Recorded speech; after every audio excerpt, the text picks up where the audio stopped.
everyone. I'd like to start off by clarifying that this was a presentation that was originally done in Geology 112N with Andy Reeve.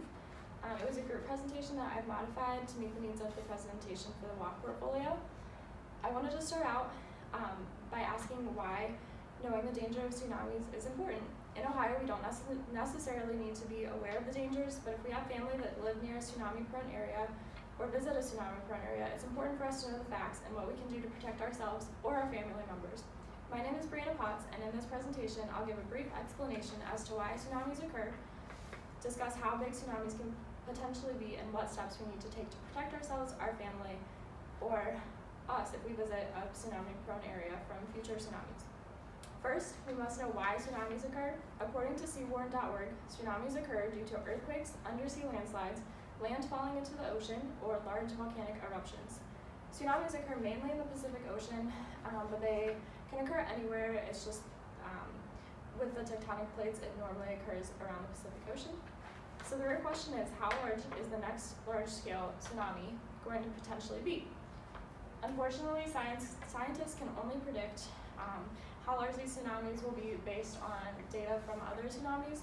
It's really hard for scientists to predict this because they observe past tsunamis like the table above, and the magnitude and the casualties don't always line up. So you can see in this table that there was a 7.7 magnitude earthquake that had 730 deaths, and 7.7 is way bigger than the 6.3 magnitude that had 5,700 deaths.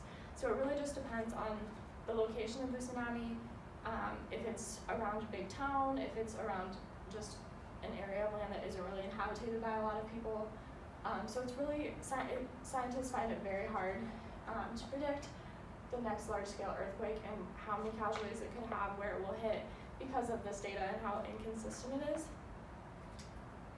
In Italy, there was a mega tsunami that was not predicted at all. It was caused by engineers working on a mountain above a large body of water. The mountain wasn't stable, and despite geologists warning the engineers that the mountain wasn't stable, they kept working on it, and a huge part of the mountain fell into the body of water, causing a massive tsunami to hit the small town in the valley. So this is an example of a tsunami that was not predicted at all, which is another reason why it's so hard for scientists to predict where tsunamis will hit, because this was a complete freak accident, and this is not the only instance of this. But 2,000 casualties were reported from this in Italy from a man-made accident. So that's why it's so hard to predict, and because of the inconsistent data, scientists can only warn residents in tsunami-prone areas to be prepared for them. So how can we be prepared for the next large-scale tsunami? So next I'll talk about some of the best ways to prevent casualties and minimize damage to structures. So one of the best ways, if you live in a tsunami-prone area, is to collaborate with your community. As you can see at the top, there's a lot of tsunami evacuation routes posted in tsunami-prone areas. And then it's also important to know, if you live in a tsunami-prone area, the difference between a tsunami watch and a tsunami warning. So a tsunami watch is just when there was maybe an earthquake or a volcanic eruption that has the potentiality to cause a large wave to strike an area. A warning is when there's a tsunami imminent in the area, and that's when you need to seek higher ground. As you can see in that picture from civildefense.gov, this was obviously a tsunami hazard zone, so they posted a sign there, and it says, in case of strong earthquake, immediately go to high ground. So that's an example of an earthquake-prone area that can also have tsunamis because it's right on the coast of water. Another way to prepare yourself for a large-scale tsunami is to know the tsunami risk. So if you're visiting anywhere in the Pacific Ocean, it's really important to know that those states and those territories along the Pacific Ocean and the Caribbean coastlines are very prone to tsunamis.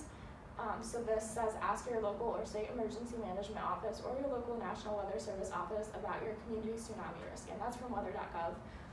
That's a really good tip, especially if you're going to move there or visit there, to know what your tsunami risk is, to know what you need to put in place to make sure that you're not affected by a tsunami.